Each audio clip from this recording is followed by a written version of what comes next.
রাষ্ট্রগুলোর মধ্যে রাষ্ট্রীয় ক্ষমতা ছিল, কিন্তু আরব এবং আমিরাতের মধ্যে গোত্রীয় ক্ষমতা ছিল, গোত্রীয় শাসন ছিল। ওই গোত্রের যে নেতা হইত তার হুকুম অনুযায়ী তারা তাদের সমাজটাকে চালাইত। আল্লাহর নবী পৃথিবীর জমিনে যখন আসলেন, আল্লাহর নবী তাদেরকে ইসলামের দাওয়াত দিলেন, কোরআনের দাওয়াত দিলেন এবং সকলকে বুঝাইলেন যে রাজার ছেলে কখনো রাজা হইতে পারবে না, পীরের ছেলে কখনো পীর হইতে পারবে না। যার মধ্যে যোগ্যতা থাকবো, যার মধ্যে অভিজ্ঞতা থাকবো, সেই হবে সমাজের নেতা, সেই হবে রাষ্ট্রের নেতা। একটা পর্যায়ে আল্লাহর নবী বিশ্ব নবী হুজুর আকরাম সাল্লাল্লাহু আলাইহি ওয়াসাল্লাম যখন পৃথিবী থেকে চলে গেলেন, আল্লাহর নবী চলে যাওয়ার পর রাষ্ট্রীয় ক্ষমতা আসলো হযরতে ওমর ফারুক রাদিয়াল্লাহু তাআলা আনহুর কাছে। তিনি রাষ্ট্র চালাইলেন। খলিফাতুল মুসলিমিন হযরত ওমর ফারুক রাদিয়াল্লাহু তাআলা আনহু রাষ্ট্র চালাইলেন। একটা পর্যায়ে তিনি শহীদ হয়ে গেলেন। এরপর হযরতে উসমান রাদিয়াল্লাহু তাআলা আনহু রাষ্ট্র চালাইলেন, তিনিও শহীদ হয়ে গেলেন। এরপর হযরতে আলী রাদিয়াল্লাহু তাআলা আনহু রাষ্ট্র চালাইলেন, তিনিও শহীদ হয়ে গেলেন। এক পর্যায়ে হযরতে আমিরে মুয়াবিয়া রাদিয়াল্লাহু তাআলা আনহুর কাছে রাষ্ট্র ক্ষমতা আসলো। একাধারে তিনি 20 বছর রাষ্ট্র চালিয়েছেন। কত বছর? একাধারে 20 বছর তিনি রাষ্ট্র চালিয়েছেন। একটা পর্যায়ে তিনার যখন সময় শেষ হয়ে যাচ্ছে, বয়স হয়ে যাচ্ছে, পৃথিবীর জমিনে আর থাকবেন না, অসুস্থ হয়ে গেলেন, তখন সমস্ত এবারে সাহাবায়ে কেরামদেরকে নিয়ে পরামর্শ করলেন, আমি চলে যাওয়ার পর রাষ্ট্রের দায়িত্ব কে নিবে, কার হাতে দেওয়া যায়? সমস্ত সাহাবায়ে কেরাম মিলে মিশে সিদ্ধান্ত নিল, আপনার পর, আপনার আগে যারা রাষ্ট্র চালিয়েছেন, হযরত ওমর ফারুক রাদিয়াল্লাহু তাআলা আনহুর আমলে রাষ্ট্র সুন্দরভাবে চলেছিল।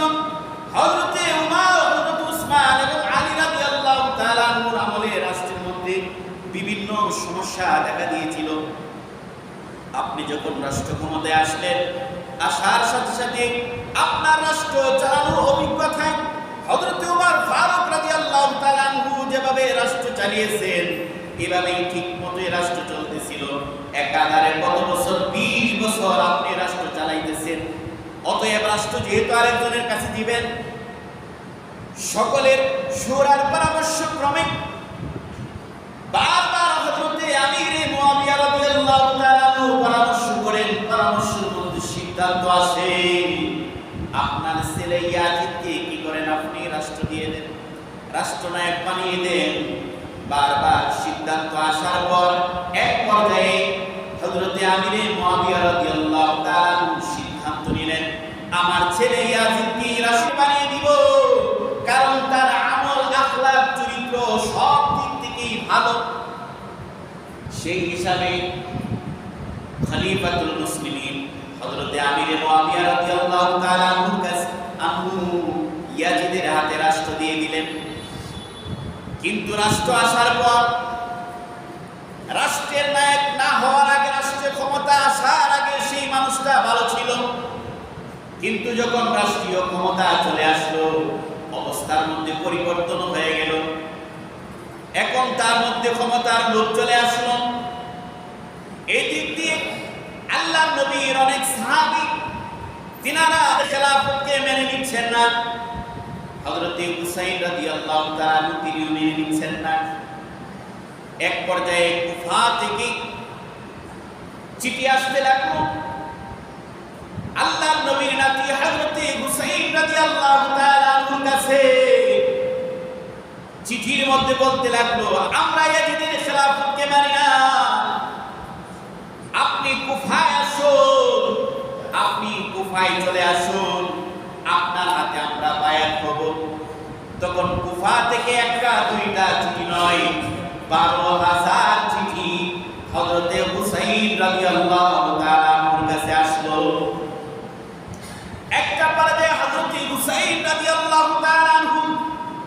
কুফায় যাওয়ার জন্য ইচ্ছা পোষণ করলেন। বড় বড় সাহাবায়ে কেরাম বলতেছে, আল্লাহর নবীর নাতি হুসাইন, আপনি কুফায় যান না, কারণ কুফার মানুষ হলো লাসান ফাআল, তারা কথা এবং কাজের সাথে মিল রাখে না, তারা কথা এবং কাজের সাথে মিল রাখে না। ষড়যন্ত্র করে আপনার বাবাকে ওরাই শহীদ করিয়েছে, অতএব আপনি কুফায় যায়েন না। হযরতে হুসাইন রাদিয়াল্লাহু তাআলা তিনার সবচেয়ে নিকটতম মানুষ মুসলিম বিন আকিলকে কুফায় পাঠাইলেন। ঘটনা কি বাস্তব না অবাস্তব? হযরতে মুসলিম বিন আকিল কুফায় যখন গেলেন, কুফায় যাওয়ার পর ওনাকে এমন ভাবে আমন্ত্রণ জানাইলো, 4000 মানুষ ওনাকে আমন্ত্রণ জানাইলো।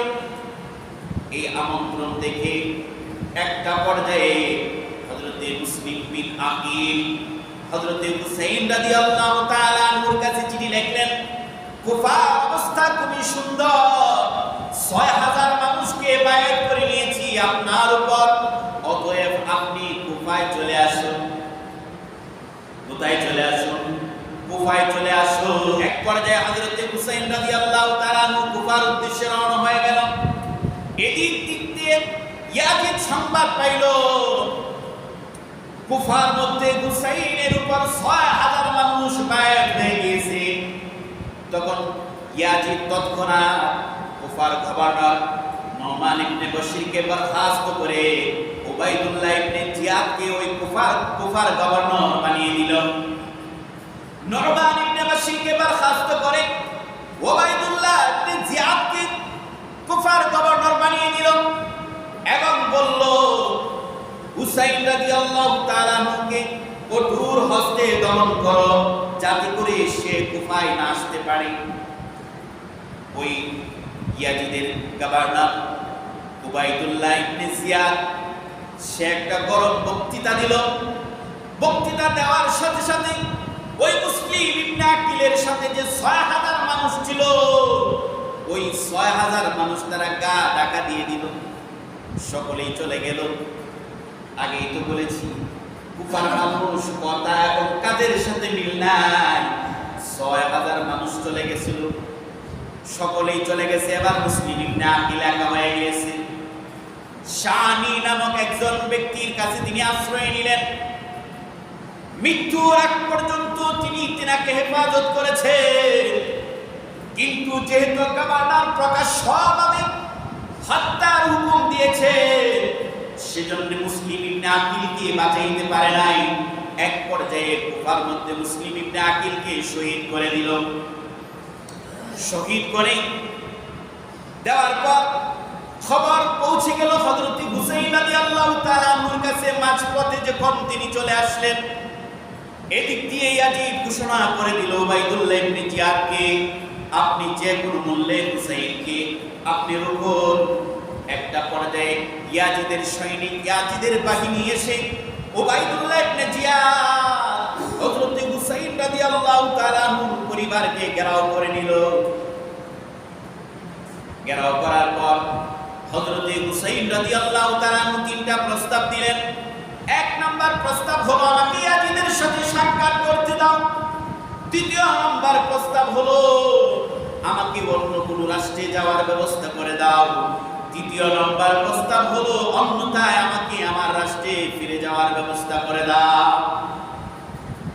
উবাইদুল্লাহ ইবনে জিয়াদ সে কঠোরপন্থী ছিল।